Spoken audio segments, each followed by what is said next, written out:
Padre José Eduardo agora continua falando em nome da Conferência Nacional dos Bispos do Brasil, CNBB. Excelentíssima Presidente Carmen Lúcia, excelentíssima Ministra Rosa Weber, nas pessoas de quem saúdo os demais integrantes da mesa, os colegas expositores. Acerca do aborto, a Conferência Nacional dos Bispos do Brasil pronunciou-se de maneira absolutamente inequívoca por diversas ocasiões, reiterando, abre aspas, sua posição em defesa da integralidade, inviolabilidade e dignidade da vida humana desde a sua concepção até a sua morte natural, e condenando, assim, todas e quaisquer iniciativas que pretendam legalizar o aborto no Brasil. Fecha aspas. Pela limitação do tempo, quero fazer apenas 4 breves colocações. Primeira colocação. Esta audiência não se presta para o fim a que foi convocada. Presta-se apenas para legitimar o ativismo nessa corte. Está se fingindo ouvir as partes, mas, na realidade, o que se está fazendo é legitimar o ativismo que virá em seguida. A prova disso é que os que defendem o reconhecimento do aborto como direito tiveram bem mais do que o dobro do tempo e bem mais do que o dobro de representantes do que os que defendem a posição contrária.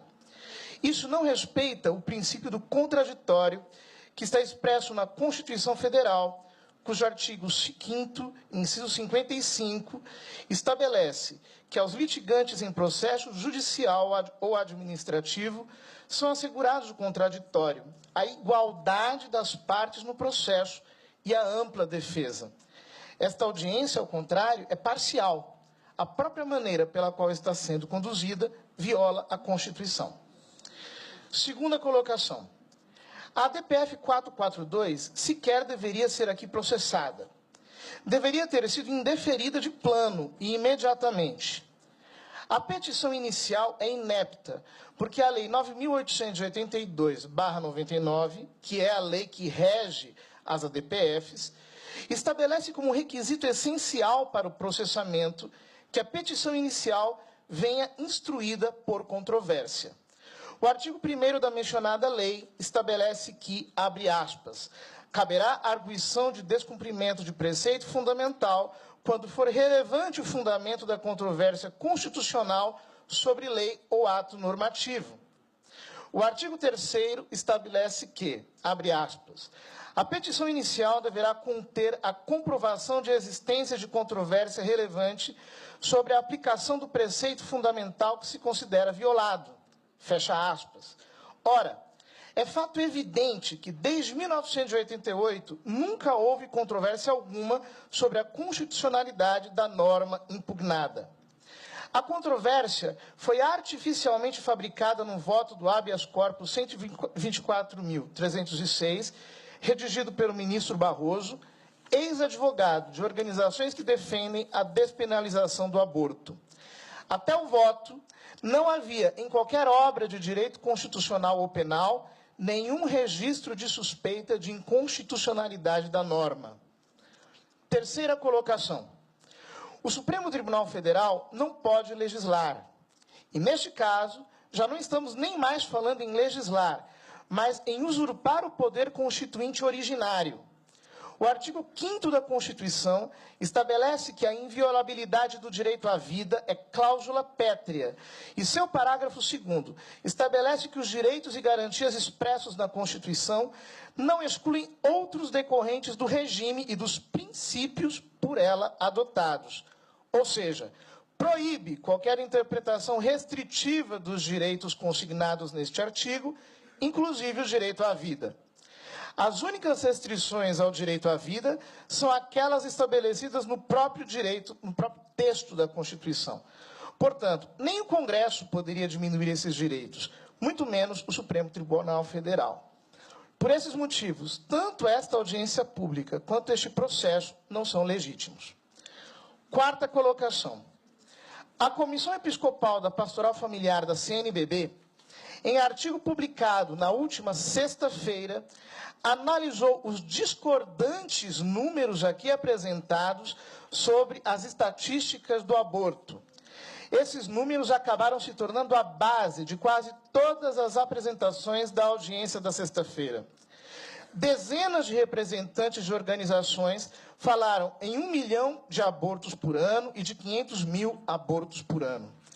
A professora Débora Diniz disse explicitamente que o número anual de abortos calculados no Brasil é de 503 mil por ano. Disse também que as pesquisas constataram que metade desses abortos passam por internações na rede hospitalar. Isso daria cerca de 250 mil internações, o que conferiria com os dados do SUS. Ora, os dados do SUS apontam haver 200 mil internações por aborto por ano. A estimativa dos médicos experientes é que destes, no máximo 25% seriam por abortos provocados. Numerosas pesquisas apontam valores entre 12% e 25%.